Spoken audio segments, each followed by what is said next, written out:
Aquí hay algo muy singular. Los chicos Sambo también terminan presos. Las revelaciones del testigo clave de los casos Villavicencio y Norero. Es grave lo que está diciendo Anderson Boscan. Son explosivas declaraciones sobre el testigo Lazo. Revelan una oscura conexión entre la élite de San Borondón y el círculo íntimo de Leandro Norero, en un testimonio que redefine el mapa del crimen organizado en el Ecuador. Vamos a mirar y venimos. El testigo del caso Villavicencio, que fue también el testigo del caso Norero, salió de ninguna parte.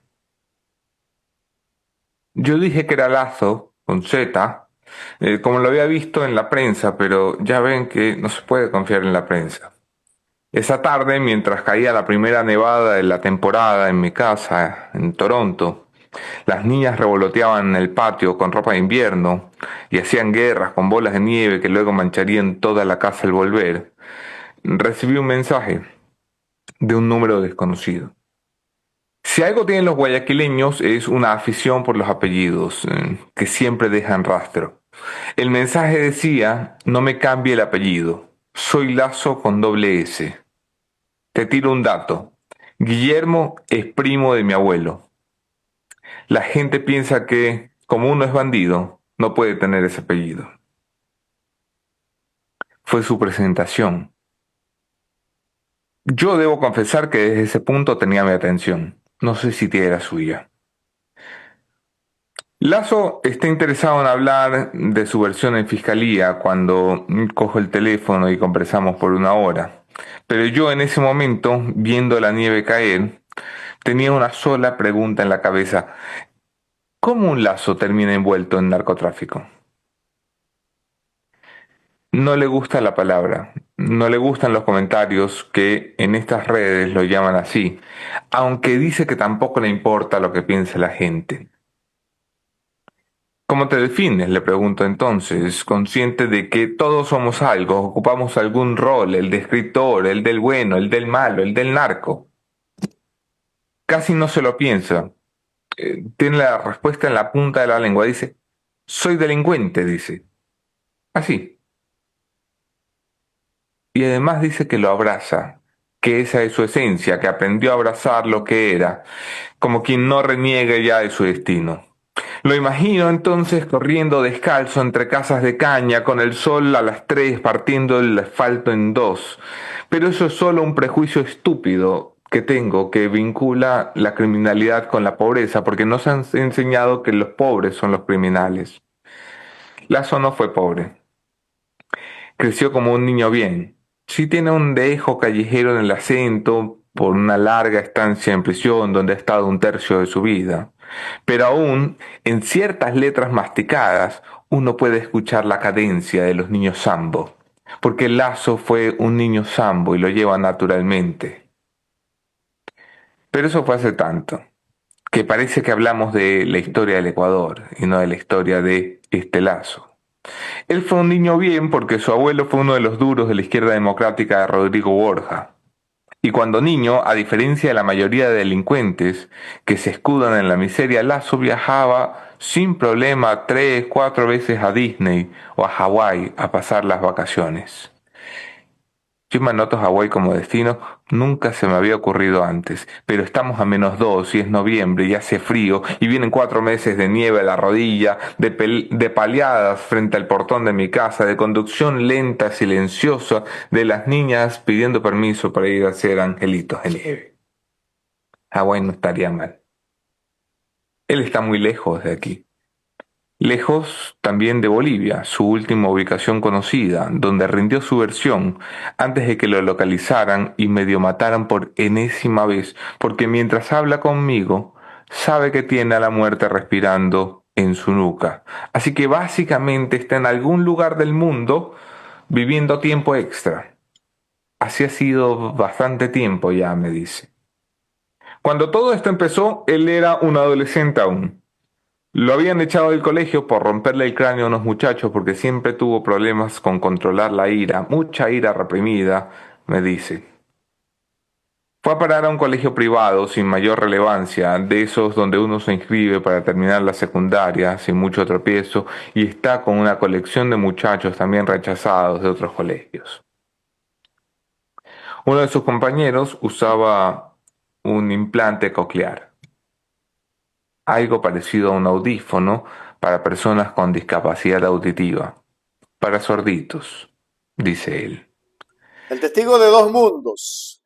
El periodista Anderson Boscan, en una reciente emisión de su programa, ha sacudido la opinión pública con detalles de sus conversaciones con Lasso, el testigo protegido clave en el magnicidio de Fernando Villavicencio y simultáneamente en el caso de Leandro Norero.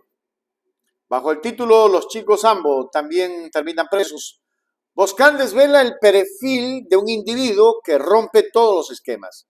Un joven de élite criado en la opulencia de San Borondón, que se convirtió en una pieza fundamental de la estructura de Norero.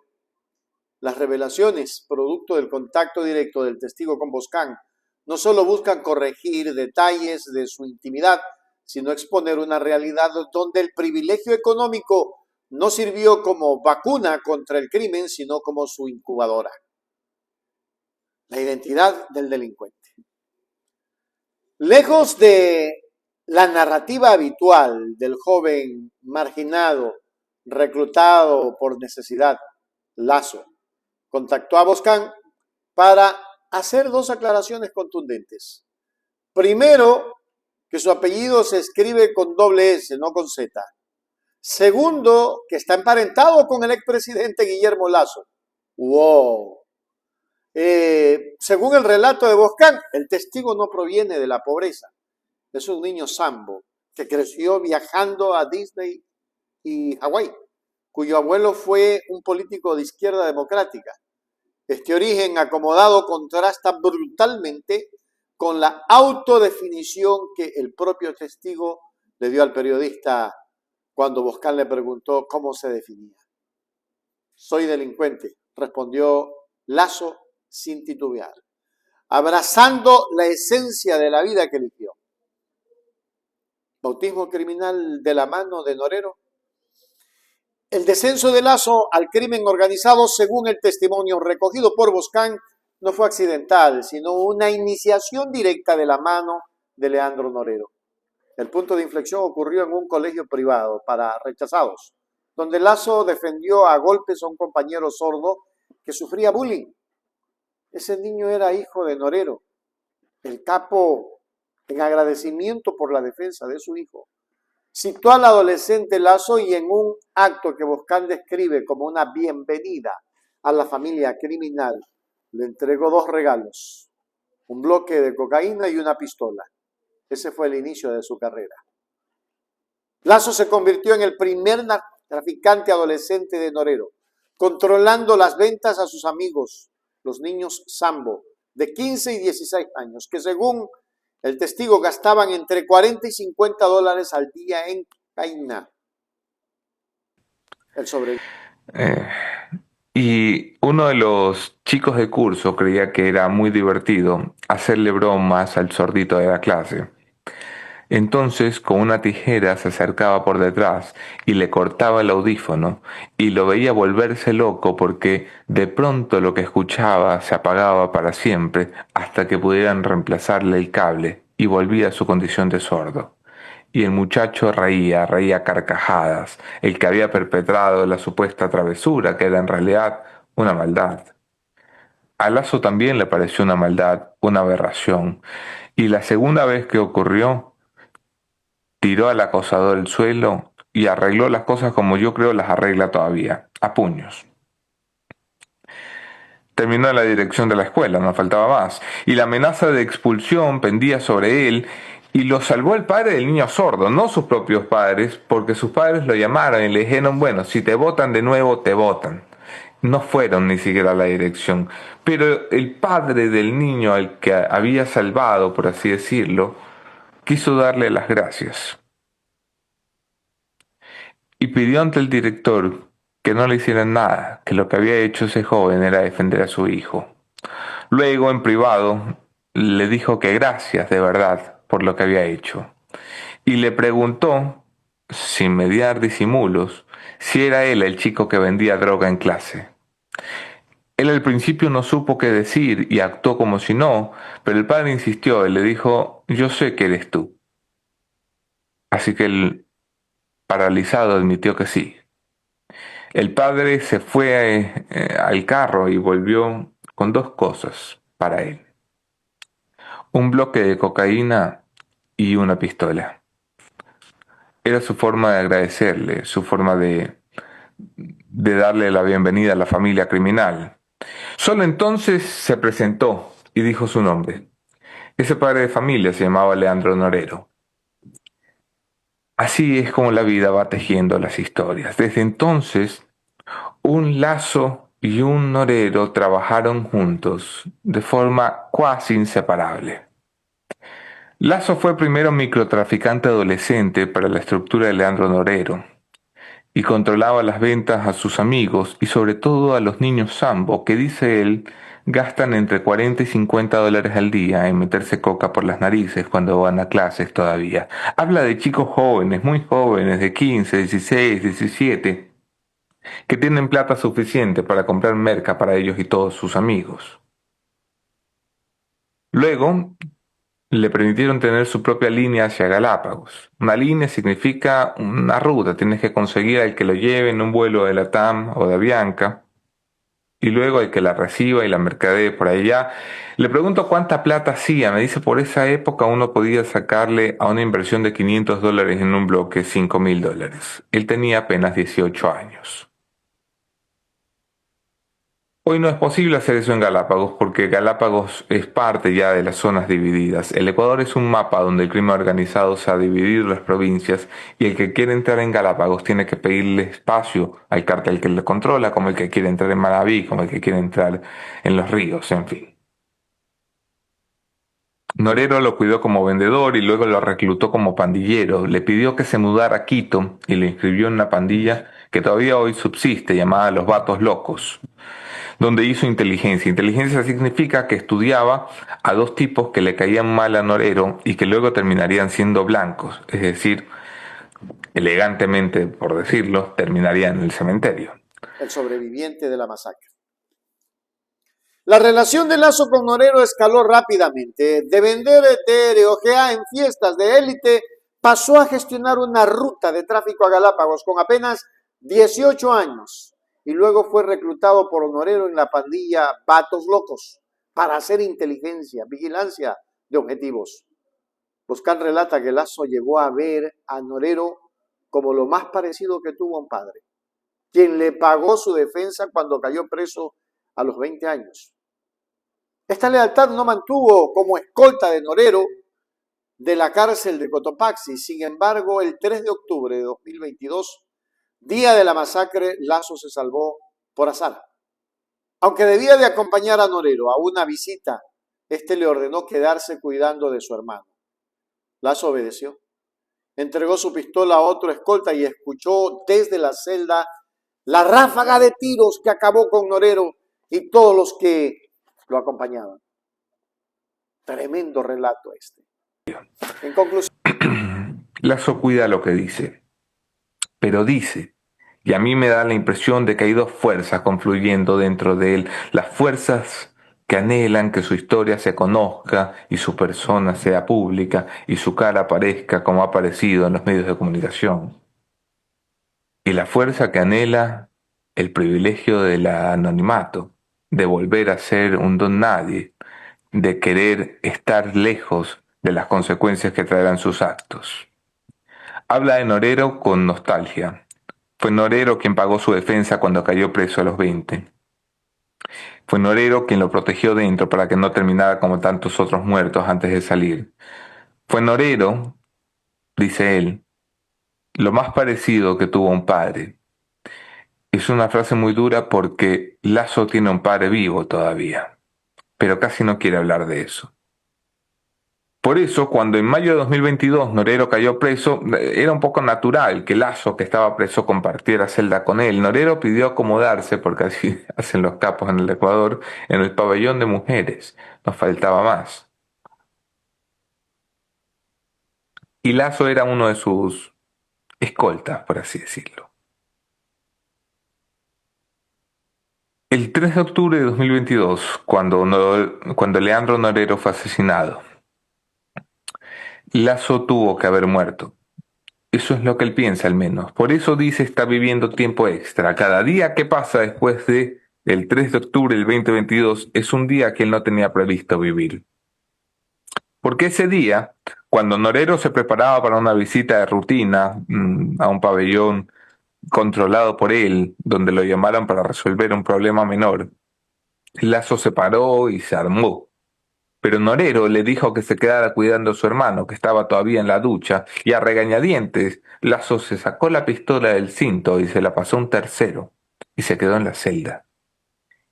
Fue desde allí, desde donde escuchó los tiros, las ráfagas interminables de tiros, que en lugar de fiesta de Año Nuevo, le decían que lo que había habido era una masacre, y pensó enseguida, supo enseguida, que el que había muerto era Norero, porque si Norero hubiese armado la balacera, le hubiese avisado antes.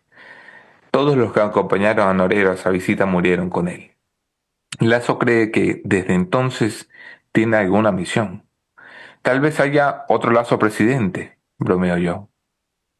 Pero él no está para bromas. Está escondido, lejos de su familia, sin nada que hacer, sin plata, sin bienes. Tiene apenas 27 años, 2 hijos, una familia que cuidar, y lo cazan para matarlo. Me dice que tal vez yo lo pueda comprender porque muchas veces, dice él, escuchó en la cárcel cuando alguien llegaba a pedir la cabeza de Vivanco, mi socio y amigo. Por ejemplo, después de que la posta revelara la ubicación de la única propiedad que le quitaron a Leandro Norero. O mi cabeza, en incontables ocasiones, por incontables razones. O la cabeza de su esposa, me dice. No recuerda su nombre. Moni, digo yo un poco en piloto automático. Sí, ella. Y yo, que miro a la Moni lejos, en la cocina, jugando con las niñas, mientras la nieve cae al otro lado del cristal, y la casa huele a café recién hecho, y las chaquetas se secan en el perchero, pienso en lo afortunados que somos en mitad de la tragedia. Porque somos afortunados de haber salido a tiempo de un lugar donde nos iban a hacer daño. Somos afortunados de seguir con vida y de poderte seguir contando estas historias. Yo soy Anderson Boscan, bienvenidos a esto es Café La Posta. En conclusión, las declaraciones de Anderson Boscan, basadas en sus conversaciones directas con Lasso, no solo añaden una pieza crítica al rompecabezas de los casos Norero y Villavicencio, sino que exponen la fractura moral de una élite que ha sido partícipe del sistema criminal. La historia de Lasso, el niño Sambo de 27 años que ahora vive escondido, sin dinero y casado para matarlo, demuestra que la tragedia ecuatoriana ha planeado y ha permeado todos los estratos sociales. Ya no es una historia de ellos contra nosotros. Es la constatación de que, como advierte el título de Boscan, en el Ecuador de hoy, los chicos Sambo también terminan presos o muertos, viviendo en tiempo extra. ¡Wow! Ahí se las dejo, los leo en los comentarios. Así están las cosas con el crimen organizado en el Ecuador. ¿Y qué va a pasar? No lo sé. No iremos más allá de esclarecer cualquier hecho si en el país las mismas autoridades y las mismas élites están involucradas. Hágase miembro plata, miembro oro, suscríbase a Hechos Ecuador Noticias. Hechos Ecuador, suscríbete ya. Hechos Ecuador, suscríbete ya. Hechos Ecuador, la verdad está ahí. No te pierdas nada, cada día algo nuevo. Conéctate al canal y mantente informado. Siempre estamos aquí para darte lo mejor.